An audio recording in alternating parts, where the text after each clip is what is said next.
Hey, I want to thank you for taking the time to join us here on Polk Place. I'm Brian Lacey, and joining me in studio is Holly Kane. She's the founding member of Breast Cancer Foundation of Central Florida. Welcome to the show. Thank you very much for having us today. And also joining us is Ashley Page. She is the Outreach Director for Breast Cancer Foundation of Central Florida. Welcome to the show. Thank you for having us. So we're going to talk a little bit about Breast Cancer Foundation of Central Florida, and then we're going to talk about a cool event because I'm a Jeep guy. Are you really? Yes. I'm a Jeep guy. It's gonna be good. We had this conversation before you got here, so yeah, I'm jacked. I'm excited about it. Amazing, yes. Perfect. Yeah, so let's talk a little bit about Breast Cancer Foundation of Central Florida. What exactly is it? Well, it is a local organization, and it was actually Leah Grieger, who is a resident of Lakeland, Florida. She kind of got this rolling. She was diagnosed with breast cancer and realized that there was no real local organization to help people here in Polk County. And so she contacted me. I also had gone through a very bad breast cancer, and she started it, invited about 3 or 4 other people, and we formed the Breast Cancer Foundation of Central Florida as kind of the organizational working members of it, so to speak. And we have, since 2017, held a big gala, has been our main fundraising effort. But as we have grown, we've been fortunate enough to have someone like Ashley come in and have all of these great ideas and really raise money for this organization throughout the whole year, especially in October, but throughout the whole year. And our big drive is that we are helping local patients. Our money doesn't go away somewhere else. It stays here locally. And we are not helping so much with the medical bills, but with the everyday life things that come up. We help with, maybe it's a mortgage payment or rent. It could be daycare for someone while you're going through. It could be Uber rides to help you get to therapy or a treatment that you have to have. So we really are interested in helping with all of the everyday things that come up in a breast cancer patient's life while they are going through treatment. Holly, as someone who has fought the fight, talk about the importance of that aspect right there. There are a million things going through your mind. First and foremost, you're fighting for your life. I have friends fighting that fight right now, and they say the same thing. You know, they're unable to work, and just the help, looking for someone like you guys. Talk about the importance of what you guys do like that. Well, and hopefully we can be there for your friends. But I will tell you, as somebody, when I was diagnosed, I was in my mid-40s, and you're not expecting it. So you haven't necessarily prepared yourself in life that you're going to have to step back from things like your work. I was unable to work for over a year at that time. And so I get what it's like for somebody that's in treatment. And you know what? You're so worried about the cancer diagnosis on top of your everyday worries that most of us have. If you have young children, it could be getting them to practices or music lessons or just school or buying them school uniforms, school supplies.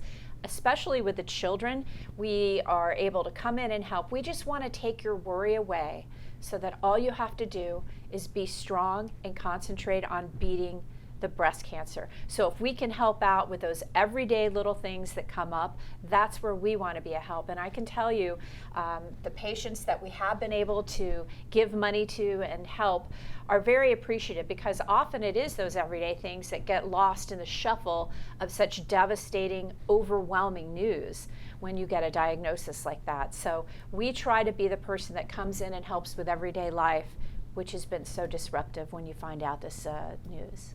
And being a nonprofit, obviously fundraising, the life's blood of what you guys do.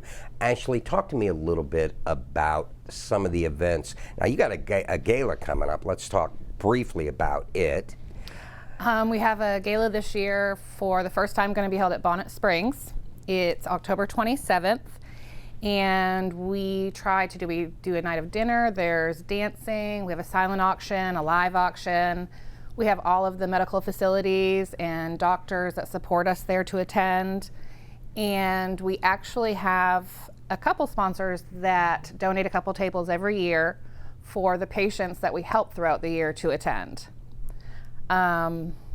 We have that plan. There's a tennis tournament coming up. There's 2 different children's balls, one being held at the Tiger Stadium, because our children's fund is separate than the main fund. So some money, our children's fund is a separate entity. And what else do we have this year? Well, let's talk about the big event, the one dear and near and dear to my heart. There's dyslexic right there. I'm sorry. It makes sense, though. It makes sense. Exactly. I put the cart before the horse. I put the horse before the cart. But anyways, let's talk about Jeepin for a Cure. As it would seem, you saw this done somewhere, and you was like, if you can do it, we can do it better. Well, not better, not better. Oh, we're going to do it better. I really hope so. Yeah. I went up to Missouri to learn the ropes of how to be the outreach director, and I met a man named Edmund McClure, who will be coming down with his entire group of Jeeps. And I was looking at their events, and they have everything from like Christmas ornaments, and they raise a little bit of money their first year, and now it's like over $100,000 in one day raised. So when he was showing me the little books he makes, I was like, well, if you can do that up there, I mean, look at Jeeps in Florida. Yeah. We can definitely do that. And so I just got together with a couple different people in Lakeland, and they were my first sponsors. And then all of a sudden it's just blown up. Like, we have Miss Florida's coming. Yep. We have Allison Parliament coming, who is the original founder of Duck Duck Jeep. So she started that up in Ontario just as an act of kindness.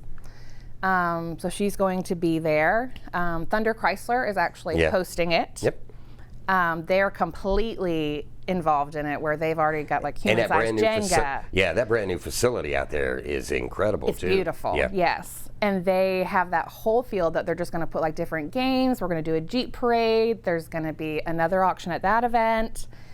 We have sponsorship levels, which can be anywhere from $250 up. Some Jeeps just register and come for the day. We have a live band coming, who I actually met through one of the patients that we're helping right now. So he's donating his band. Yep. We have food trucks coming. Well, let's talk about the day itself. Saturday, October 21st? 21st. Yeah, let's talk a little bit about the day, times, things along that lines. We're going to start registration at 8 o'clock. Band will start around 9:30, and basically just the day will go for as long as people are there to enjoy it. I have talked to Main Street Bartow, who's one of our biggest supporters, and they are going to do a road closure so we can do a Jeep parade through Bartow. Yeah, talk to me a little bit about that. They're going to be dressed in what? Any kind of pink they want to do. I know a lot of the Jeeps coming down are pink. Yeah. So I kind of just left it pretty in pink parade. Do what you want to do to it. You can go topless if you want. In the Jeep. In the Jeep. In the Jeep. I mean, on the Jeep. On the Jeep. On the Jeep. It's just really becoming amazing. Well, listen, we got about a minute left. Holly, what I want you to do is inspire folks to come out and support you, inspire those to come out and be a part of this, not only this event, but in the future, if you would, please. I will tell you, I hope they do, because certainly the Jeeping for a Cure event is going to be absolutely a lot of fun. But I hope that what people will realize is that you can come out and have fun and make a real difference. And that's what our organization has been about. The money that we make stays here. It doesn't go to some national organization somewhere that gives us a fraction of it. And you know what? Unfortunately, every week, it seems, every month, you're meeting someone else that has been diagnosed with breast cancer. So it could be your mother, your sister, your best friend. It could be a male friend of yours. So having this event allows you to come out and have a lot of fun, but know that you are absolutely making a difference in your community by allowing us to have the money to be able to spend and help others. Well, ladies, it was a pleasure meeting you for the first time, and will you please come back and see me? We'll talk about the gala next, okay? We'd love to. Thank you very much. Thank you very much. Breast Cancer Foundation of Central Florida invites you to Jeepin for a Cure Saturday, October 21st, starting at 8 a.m. at Thunder Chrysler Dodge Jeep and Ram at 1425 West Main Street in Bartow. Live music, food trucks, raffles, and Dress Your Jeep in Pink Parade, and much, much more are on the schedule. Now, you can bring the family out and support a great cause. Breast Cancer Foundation of Central Florida Financial Assistance Program helps pay for household expenses while a breast cancer patient is in active treatment. Now, if you need more information on the event or the group itself, look them up on the web at bcfcf.org or follow them on Facebook at bcfcf. If you enjoyed that episode of Polk Place, I invite you to like, share, and subscribe to the channel, and even check out the next one.